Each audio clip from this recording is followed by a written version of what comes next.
സംസ്ഥാന ഭാരവാഹികളെ സംബന്ധിച്ച് സമവായത്തിലെത്താത്ത സാഹചര്യത്തിൽ MSF കൌൺസിൽ യോഗം മാറ്റിവെച്ചു. സംസ്ഥാന പ്രസിഡന്റ്, ജനറൽ സെക്രട്ടറി പദവികൾ സംബന്ധിച്ചാണ് തർക്കം. പാണക്കാട് അബ്ബാസ് അലി ശിഹാബ് തങ്ങളുടെ മകൻ രാജി ഹാലി തങ്ങളെ പ്രസിഡന്റ് പദവിയിൽ പരിഗണിക്കണമെന്നാണ് ഒരു വിഭാഗത്തിന്റെ ആവശ്യം. ശരത് SS നൽകും വിശദാംശങ്ങൾ.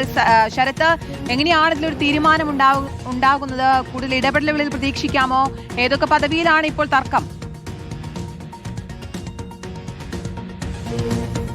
അതായത് MSFന്റെ സംസ്ഥാന നേതൃത്വത്തിൽ ഉയർന്ന പദവികളിലൊക്കെ തന്നെ മാറ്റങ്ങൾ വരികയാണ്. അതായത് സംസ്ഥാന അധ്യക്ഷനായ PK Navas, general secretary CK Najaf, ഒപ്പം ട്രഷററായ അഷ്റർ പെരുമുക്ക് എന്നിവർ അവരുടെ സ്ഥാനം ഒഴിയുകയാണ്. ഈ ഘട്ടത്തിലാണ് ഈ ഒഴിവിലേക്ക് പുതിയ ആളെ നിയോഗിക്കേണ്ടത്. ഈ സാഹചര്യത്തിലാണ് എന്തായാലും ഇപ്പോൾ ഗ്രൂപ്പ് തർക്കം അല്ലെങ്കിൽ ചരടുവലി ശക്തമാക്കിയിരിക്കുന്നത് എന്നുള്ളതാണ്. എന്തായാലും ഇപ്പോൾ സംസ്ഥാന കൌൺസിലടക്കം മാറ്റിവെക്കേണ്ട രീതിയിലേക്ക് അടക്കം കാര്യങ്ങളെത്തി.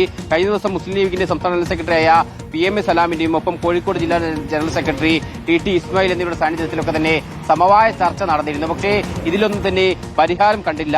ഈ ചർച്ചയും പരാജയപ്പെട്ട സാഹചര്യത്തിലാണ് സംസ്ഥാന കൌൺസിൽ മാറ്റിവെക്കേണ്ട സാഹചര്യത്തിലേക്ക് എത്തിയത്.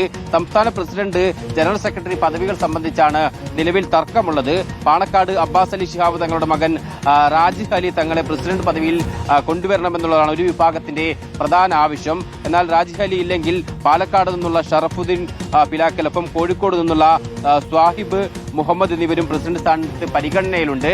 ഈ തർക്കങ്ങൾ പരിഹരിച്ചാൽ മാത്രമേ ഇത്തരം ഈ രണ്ട് പദവികളിലും ഒക്കെ തന്നെ ആളുകളെ എത്തിക്കാൻ വേണ്ടി സാധിക്കുകയുള്ളൂ, അല്ലെങ്കിൽ നിയോഗിക്കാൻ വേണ്ടി സാധിക്കുകയുള്ളൂ. മലപ്പുറത്തു നിന്നുള്ള ഫർഹാൻ നബീൽ എന്നിവരും ഒപ്പം പാലക്കാട് നിന്ന് അമീൻ റാഷിദും ജനറൽ സെക്രട്ടറി പദവിയിൽ പരിഗണിക്കപ്പെടുന്നുണ്ട്. അങ്ങനെ ഈ ജനറൽ സെക്രട്ടറി പദവിയിലേക്കും ഒപ്പം സംസ്ഥാന അധ്യക്ഷ പദവിയിലേക്കുമാണ് ഇപ്പോൾ തർക്കങ്ങളുള്ളത്.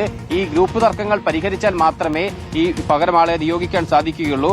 സംസ്ഥാന ഭാരവാഹികൾ സമവായത്തിലെത്താത്ത സാഹചര്യത്തിൽ ഇന്നിപ്പോൾ എന്തായാലും ചേരായിരുന്ന കൌൺസിൽ മാറ്റിയിരിക്കുകയാണ്. ശരി, ശരത് SS ആണ് വാർത്തയുടെ വിശദാംശങ്ങൾ നൽകിയത്.